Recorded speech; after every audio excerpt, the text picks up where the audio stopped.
அந்த வீடியோல இருக்கிறது காமராஜ் அவர்கள் தான்.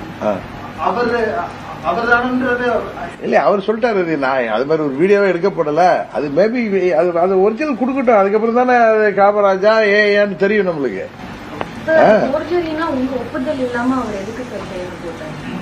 இல்ல அந்த அந்த வீடியோவே உண்மைத்தன்மையே நம்மளுக்கு தெரியலையே. அதான் அவங்க தான் வந்து ஒரிஜினல் கொடுக்கணும், கவர்னர்கிட்ட கொடுக்கணும், இல்ல போலீஸ் ஸ்டேஷன்ல எப்படி கேட்பாங்க, இப்ப கொடுக்கணும். அது ஒரிஜினலா இருந்தா தெரிய வரும். இன்னொன்னு, கார்ல உட்கார்ந்து போடுறவரு என்னோட ஒப்புதலோட தான் போடுவாரா? எனக்கு ஒப்புதல் கொடுத்து இந்த லெட்டர் கொடுத்திருக்காரு, இன்னொரு லெட்டர் மாத்தி கொடுத்தா அதை வந்து எப்படி அவர் கொடுக்க முடியும்? நான் கேட்டு வாங்குறது இந்த லெட்டர். அது எப்படி, how will you say that it is with my consent? அவர் கொடுக்கறது வந்து அவங்க சொல்றபடி தனிச்சையா தானே கொடுத்திருப்பாரு. என்னோட கன்சென்ட்ல எப்படி இந்த லெட்டர் கொடுத்திருக்காருமா? What is your doubt?